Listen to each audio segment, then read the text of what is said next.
할렐루야. 우리 예수님은 죽음을 이기신 생명의 주님이십니다. 네. 예수님이 십자가 위에서 실제로 죽었던 것이 아니라는 주장은 7세기에 쓰여진 이슬람의 코란에서 찾아볼 수 있습니다. 아마디아 무슬림들은 예수가 실제로는 십자가에서 죽지 않고 인도로 도망쳤다고 주장합니다. 또 인도의 카슈미르 지방의 스리나가에는 예수가 묻혀 있는 장소라고 추정되는 곳에 사원이 세워져 있습니다. 19세기 초 몇몇 사람들은 예수의 부활을 설명하라고 노력했습니다. 그들 말에 따르면 예수는 십자가 위에서 탈진해서 기절했거나 혹은 그 전에 죽은 것처럼 보이게 만드는 약을 먹었다가 시원하고 습기가 있는 무덤 속에서 깨어났다는 것입니다.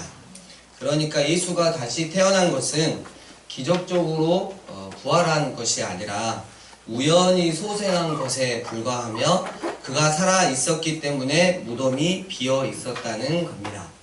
그 기절 이론, 여러분들은 어떻게 생각하십니까? 자유주의 신학계와 모든 사람들이 추종하고 있는 이 기절 이론, 우리들은 믿음이 너무 좋아서 십자가에서 죽으신 거 맞지? 아멘 하고 그러죠.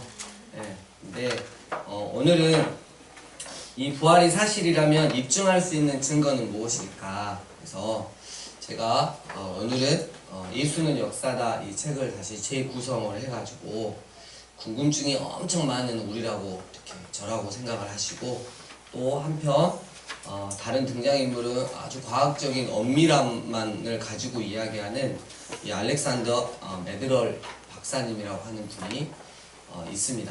그래서 두 등장인물의 대화를 통해서 우리가 예수님이 실제로 십자가에 죽으시고 부활하셨다는 것을 증명해 보이는 그런 시간들을 갖도록 하겠습니다.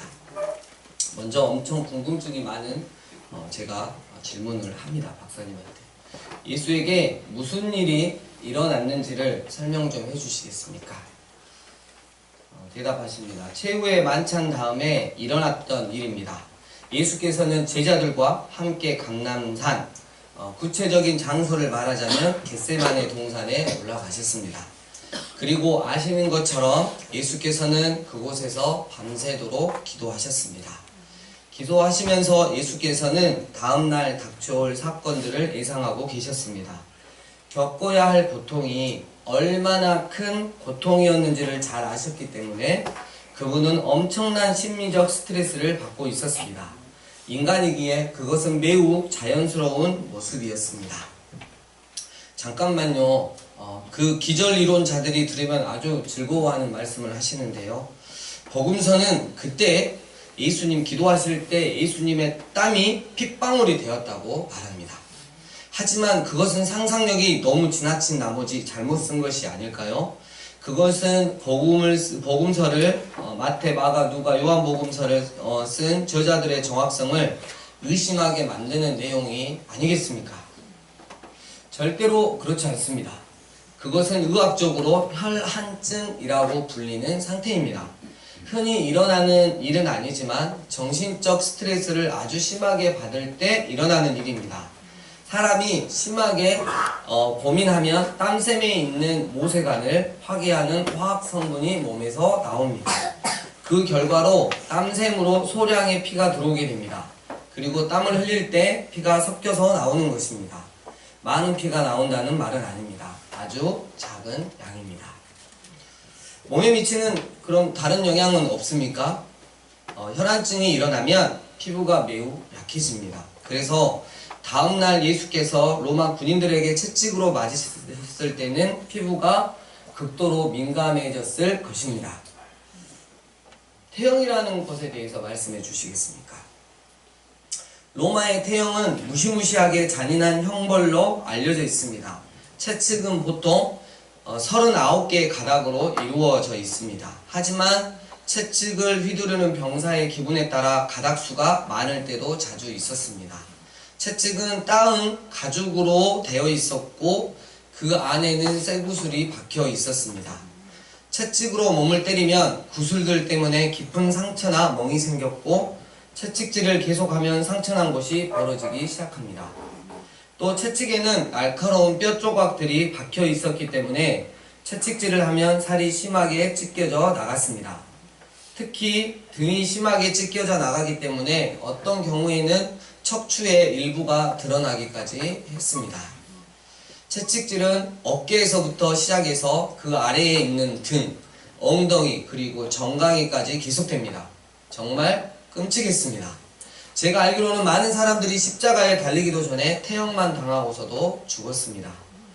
죽지 않더라도 희생자는 아주 극도의 고통을 느끼게 되고 저혈량성 쇼크 상태에 빠지게 됩니다. 네? 저혈량성 쇼크는 무엇입니까? 그것은 어떤 사람이 많은 양의 피를 흘리고 나서 고통을 겪는 상태를 말합니다. 피를 많이 흘리면 4가지 증상이 나타납니다. 첫째로 심장이 더 이상 피를 퍼올리지 않습니다. 둘째로 혈압이 떨어지게 되고 그 사람은 정신이 몽롱해지거나 기절하게 됩니다. 셋째로 심장은 남아있는 피의 양을 유지하기 위해 소변을 만드는 일을 중단합니다. 그리고 4번째로 몸은 흘린 피를 보충하기 위해서 액체를 요구하기 때문에 매우 목이 마르게 됩니다. 복음서에 그러한 증거가 나옵니까? 네, 아주 명확하게 나옵니다. 예수님께서는 십자가에 이 수평 들보를 지고 갈보리 언덕으로 비틀거리시면서 올라가셨습니다.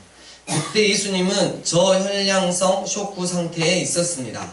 결국 예수님은 넘어지셨고 로마 군인들은 길을 가고 있던 구레네 시몬에게 십자가를 대신 지라고 명령했죠.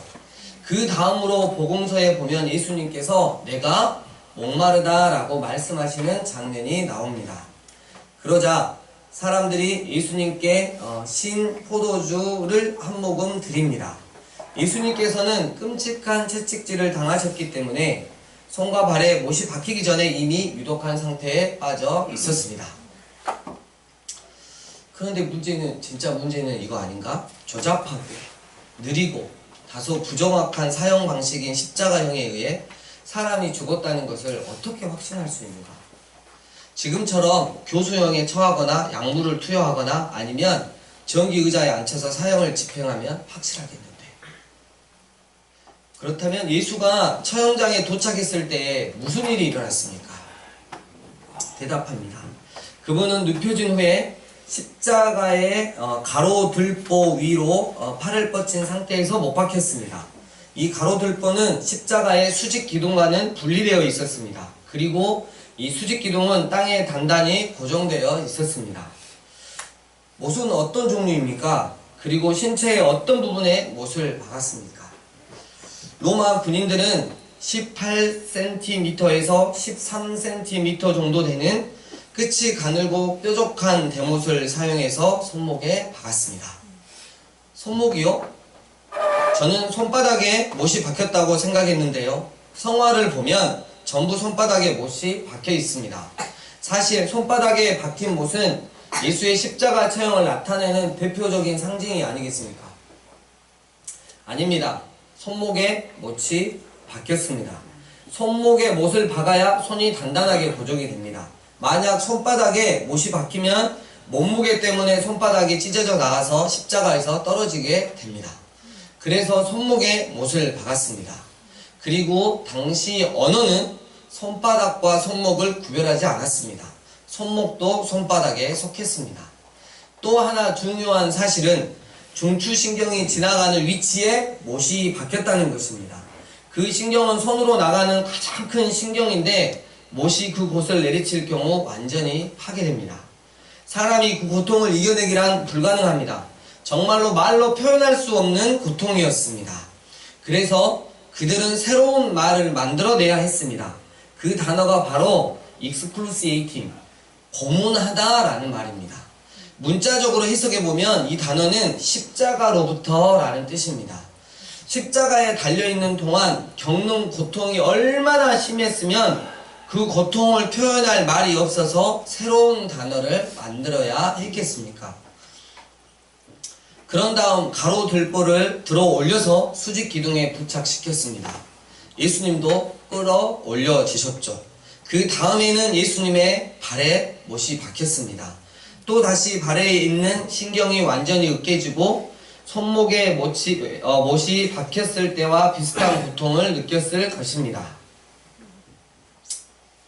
으깨지고 심하게 손상된 신경만으로도 충분히 생각을 해보면 불쾌했지만 예수가 십자가에 달린 후에 일어난 결과가 어떤 것인지 알고 싶어졌습니다. 그래서 또 질문을 합니다. 십자가에 매달렸을 때 예수님의 몸은 어떤 스트레스를 받았을까요? 무엇보다도 먼저 팔이 늘어납니다. 아마 15cm 정도 늘어났을 것입니다. 제가 말하는 것은 아마 그렇게 말하는 건 그냥 생각하는 게 아니라 의학적 그리고 수학 방정식을 이용해서 계산해 보면 그렇게 추측이 됩니다. 그리고 양쪽 어깨가 탈골됩니다. 그리고 이것은 십자가 사건이 일어나기 수백 년 전에 예수님에 대해 애언한 구약 성경 시편 22편 14절 내 모든 뼈는 어그러졌으며 라는 애언의 성취입니다. 나는 더 궁금해졌다. 예수님이 죽게 되는 직접적인 원인은 무엇이었을까? 예수님이 죽은 채 하고서 도망갔는지를 판단할 수 있는 가장 핵심적인 내용이었기 때문이다. 그래서 나는 예수님의 죽음의 원인을 물었다. 그러니 박사님께서 이렇게 대답하셨다. 일단 희생자가 십자가의 수직으로 매달리게 되면 질식, 즉 숨통이 막히게 되면서 서서히 고통스럽게 죽습니다. 질식하게 되는 이유는 근육에 충격이 가해지면서 호흡할 때 중요한 작용을 하는 횡격막이 가슴의 상태를 숨을 들이쉬는 상태로 만들어 놓기 때문입니다. 이때 숨을 내쉬기 위해서는 십자가 위에서 발을 세워야 합니다. 그러니까 제가 한번 해봤어요. 숨을 들어 마신 상태에서 하고 발 뒤끝을 세우니까 숨이 쉬어져요. 나중에 해보세요. 지금 일어서서 여러분들이 할 수는 없으니까. 계속해서 그래야 근육이 잠시 동안 근육이 원래 상태로 풀어질 수 있습니다. 간신히 숨을 내쉰 후에는 세웠던 발을 내리고서 잠시 쉴 수 있었을 것입니다. 그리고 다시 숨을 들이마시게 됩니다. 그러면 또 다시 숨을 내쉬기 위해 발을 세워야 하고 동시에 십자가의 거친 나무 결에 피 묻은 등이 긁히게 됩니다. 완전히 지칠 때까지 이런 식으로 계속되다가 결국 발을 세울 수 없게 되고 숨을 쉴 수 없게 됩니다. 호흡수가 점점 줄어들기 시작하면 결국 심장박동이 불규칙적으로 됩니다. 아마도 예수님께서는 심장이 불규칙적으로 뛰기 시작했을 때 죽음이 임박했다는 사실을 아셨을 것입니다. 그래서 아버지여 내 영혼을 아버지 손에 부탁하나이다 라고 말씀하실 수 있으셨습니다. 그리고서는 심장이 정지되면서 돌아가셨습니다. 와, 이것은 지금까지 내가 십자가 죽음에 대해 들어본 것 중에 가장 확실한 설명인 것 같다. 그렇지만 레드럴 박사의 말은 아직 끝나지 않았다. 또 한 가지 중요한 사실이 있습니다. 예수님께서 돌아가시기 전에 많은 양의 피를 흘리고 나서 고통을 겪는 상태인 저혈량성 쇼크는 심장 박동수를 지속적으로 빠르게 만들었습니다. 이것도 심장을 정지시킨 원인 중에 하나였죠. 그렇게 되면 이 심장 주위에 있는 막 조직에 액체, 물 같은 것이 고이는 심낭삼출이라는 것이 일어납니다. 그리고 폐 주위에도 액체가 고이는데 이것은 늑막삼출이라고 불립니다. 너무 어렵습니다. 근데 왜 이런 것이 중요하죠, 박사님? 로마 군인들이 와서 예수님이 돌아가셨다는 것을 알고서 예수님의 오른쪽 옆구리를 창으로 찔러서 확인했던 사건 때문입니다. 확실하진 않지만 성경의 묘사를 볼 때 아마도 오른쪽 옆구리와 갈비뼈 사이였을 것입니다. 창은 오른쪽 폐와 심장을 꿰뚫었습니다. 그래서 창을 뺄 때 물처럼 보이는 액체, 즉 심낭삼출과 늑막삼출이 나왔던 것입니다. 요한이 복음서에서 증거하고 있는 것처럼 물처럼 투명한 액체가 흘러나온 다음에 많은 양의 피가 쏟아졌을 것입니다. 요한복음 19장 34절 그중 한 군인이 창으로 옆구리를 찌르니 곧 피와 물이 나오더라. 내 생각에 요한이 왜 피와 맑은 액체가 같이 나오는지 잘 몰랐을 것이다. 왜냐하면 나처럼 의대를 나오지 않았기 때문이다. 그러나 요한의 설명은 현대 의사들이 예상하는 바와 일치하고 있다. 이 점 때문에 요한이 현장을 직접 목격했다는 사실을 나는 믿을 수가 있었다. 나는 메드럴 박사님께 물었다. 이 시점에서 예수는 어떤 상태였습니까? 분명히 예수님께서는 돌아가셨습니다. 이제는 의심할 수 없는 사실입니다. 손 들었다. 그러나 예수가 죽었다고 판단한 로마 군인들의 생각과 관련해서 질문을 하고 싶었다. 왜냐하면 많은 사람들에게 논란거리가 되기 때문이다. 질문했다. 예수가 죽었다고 단정했을 때 혹시 그 로마 군인들은 착각하지 않았을까요? 그럴 가능성도 있지 않겠습니까? 물론 그 군인들은 의대에 다니지 않았습니다. 그런 당신의 생각에 동의합니다. 하지만 그들은 사람을 죽이는 일의 전문가였다는 사실을 잊지 마십시오. 사람을 죽이는 것이 그들의 직업이었고 실제로 사람을 아주 잘 죽였습니다. 그들은 그다지 어렵지 않게 사람이 죽었는지를 판단할 수 있었습니다. 게다가 혹시라도 죄수가 탈출하면 책임지고 있던 군인들은 대신 목숨을 내어놓아야 했습니다. 따라서 십자가 위에서 희생자를 끌어내릴 때 그가 죽었는지를 꼭 확인했습니다. 그럴 만한 충분한 이유가 있었으니까요. 메드럴 박사는 역사, 의학, 고고학, 심지어는 로마 군대법까지 이용해서 완벽하게 대답했으며 어디에서도 허술한 구석을 찾아볼 수가 없었다. 예수는 살아서 십자가에서 내려올 수 없었던 것이다. 그러나 나는 계속해서 그를 밀어붙였다. 예수가 십자가에서 살아남았을 가능성이 정말로 없습니까? 그는 고개를 가로저음과 동시에 강조하기 위해 손가락으로 나를 가리키면서 말했다. 절대로 없습니다. 예수님은 십자가에 달리시기 전에 피를 많이 흘렸기에 이미 저혈량성 쇼크 상태에 빠져 있었다는 사실을 기억하십시오. 사람이 오랫동안 숨을 쉬지 않는 척하는 일이 불가능하듯이 예수님은 죽은 채 할 수가 없었습니다. 더구나 창이 그의 심장을 찔렀습니다. 이것만으로도 예수가 죽은 채 한 게 아니라는 식의 주장은 이미 끝난 논쟁입니다. 또한 로마 군인들의 입장에서는 만약 예수가 살아서 도망할 경우 자신들의 목숨을 내놓게 될지도 모르는데 그런 위험을 감수하면서까지 확인을 안 하겠습니까? 그래도 만약 누군가가 예수는 단지 기절했을 뿐이라고 주장한다면 박사님께서는 어떻게 해요? 저는 그것은 불가능하다고 말할 것입니다. 기절 이론은 아무런 근거 사실도 없는 허무맹랑한 이론입니다. 그러나 나는 아직 이 문제를 그냥 넘겨버리고 싶지 않았다. 그래서 또 질문했다. 불가능한 일이 일어나서 예수가 어떻게든 십자가에서 살아남았다고 추측해보죠. 세마포 수의를 입고 무덤 입구를 막고 있는 커다란 바위를 굴려내고 보초를 서고 있는 로마 군인들을 피해서 도망갔다고 말해보죠. 그가 제자들을 찾아냈을 때 의학적으로 그의 몸은 어떤 상태였을까요? 박사님이 대답하십니다. 다시 한번 강조하지만 예수님이 십자가에서 살아남았을 가능성은 절대로 없습니다. 그는 좀 더 힘있게 대답했습니다. 그렇지만 만일 살아남았다고 칩시다. 그러나 못이 바뀌어서 구멍이 뚫린 발로 어떻게 걸을 수가 있었겠습니까? 어떻게 잠시 후에 시간이 별로 되지도 않았는데 멀리 떨어져 있는 엠마오 도상에 나타날 수 있었겠습니까? 이미 탈골되어 버린 팔을 어떻게 사용했을까요? 또한 등에 심한 상처가 있었고 창이 그의 허리를 찔렀다는 사실을 기억하십시오. 그리고 나서 그는 잠시 말을 멈추었다. 그는 마음속으로 무엇인가를 생각하고 있었다. 기절이론은 1835년에 독일 신학자 데이비 스트라우스가 처음 생각해낸 이후로 그 어느 누구도 넘박할 수 없었던 이론이다. 그런데 이제 메드럴 박사가 그 이론을 완전히 박살낼 결정타를 먹이려고 하고 있었다. 들어보십시오.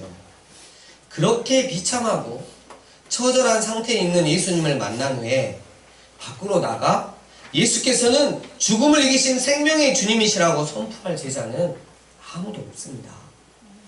제가 말씀드리는 것을 이해할 수 있겠습니까? 몸 안에 있는 피를 다 쏟고 그렇게 끔찍한 상처를 입은 후였기 때문에 너무나도 짠하고 안 돼 보이는 모습이었을 거라는 말입니다. 그런 모습을 본 제자들이 죽음을 이기신 승리자라고 그에게 환호할 수는 없다는 것입니다. 오히려 반대로 미안함을 느끼면서 그를 간호하려고 애썼을 것입니다. 따라서 예수님께서 그렇게 흉측한 모습으로 제자들에게 나타났는데도 제자들이 언젠가는 자신들도 그렇게 예수님처럼 부활한 몸이 될 것이라는 희망을 품고서 이 세계적인 조직을 만드는 일을 착수했다는 생각하는 것은 정말 터무니없는 생각입니다. 말이 안 되는 소리죠.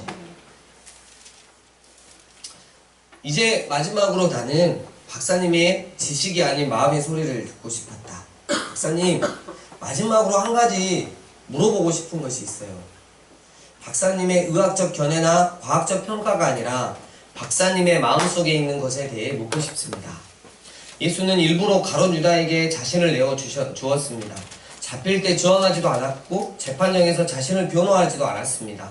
그런 것을 볼 때 박사님께서 말씀하셨던 것처럼 예수는 굴욕과 괴로움을 안겨줬던 십자가의 고난 역시 기꺼이 받아들였습니다. 저는 왜 그랬는지 알고 싶습니다. 한 사람으로 하여금 그와 같은 고통을 견디게 만들었던 동기가 무엇이었을까요? 마침내 그는 입을 열었다. 솔직히 저는 보통 사람이 그와 같은 일을 할 수 있다고 생각하지는 않습니다. 그러나 예수님께서는 어떤 일이 일어날 것이라는 사실을 알고 계셨습니다. 그리고 기꺼이 그것을 받아들이셨습니다.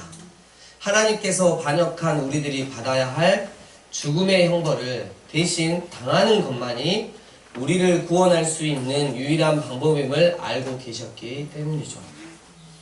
예수님께서 이 땅에 오신 목적은 오직 그거 하나였습니다. 그를 움직였던 원동력이 무엇이냐고 물으신다면 글쎄요. 제 생각으로는 한 단어로 요약할 수 있을 것 같은데요. 그것은 바로 사랑이라는 말입니다. 말씀을 정리합니다. 하나님은 사랑이십니다. 그 하나님의 사랑이 우리에게 나타났는데 그것은 바로 당신의 독생자 예수님을 우리가 사는 이 세상에 보내셔서 오직 예수님으로 말미암아 우리를 살리는 것이었습니다.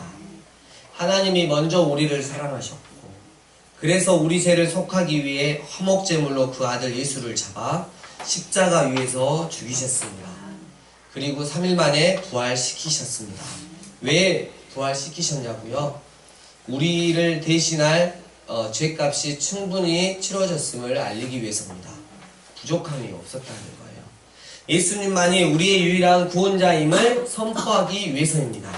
예수님만이 진실로 하나님의 아들이시기 때문입니다. 그리고 마지막 하나 더 우리의 믿음을 확증시키기 위함입니다. 십자가에서 죄된 내 자아를 매달아 정말 그 녀석을 정말 염치 없지만 예수님께 정가에서 함께 죽인다면 이제 나는 예수 생명으로 다시 태어나고 또 예수 생명으로 살아갈 수 있다는. 사랑하는 강주삶의 예배인교회 예배자 여러분, 2018년 부활주일은 여러분에게 어떤 의미로 다가옵니까? 해마다 형식적으로 치러야 하는 그냥 의례적인 절기입니까? 별로 하긴 싫지만 부서별로 뭐 좀 또 준비하고 발표회 준비하라고 하니까 아휴 또 하는 거라 바빠 죽겠는데 하며 별 수 없이 연습하고 마음들임 없이 그냥 형식적으로 드리는 주일입니까?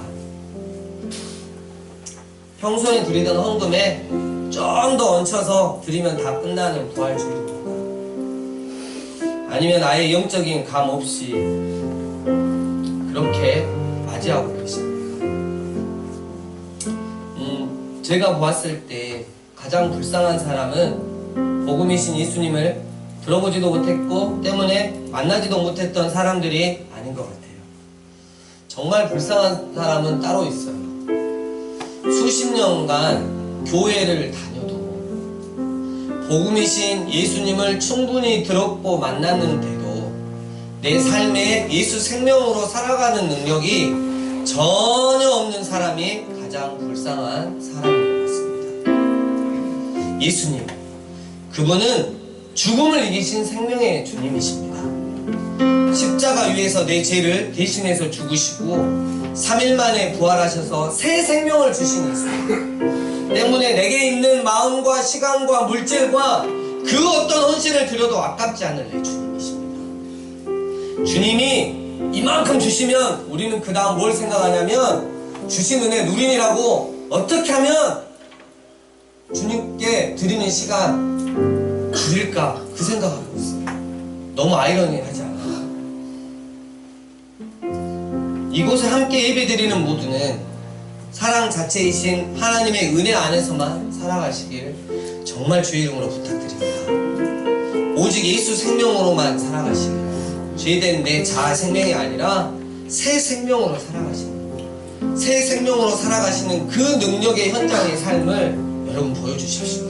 가정에서, 직장에서 여러분이 다니는 그 곳곳마다 예수 생명으로 살아가는 자들은 정말 샘솟듯 솟아나는 영원한 생명수가 있음을, 수많은 사람들에게 그 생명수를 전해줄 수 있는 그런 예수 생명으로 살아가시는 여러분 되시길 주의 이름으로 부탁드립니다. 주신 말씀 가지고 하나님께 기도하고 나가겠습니다. 결단하며 나아갑시다.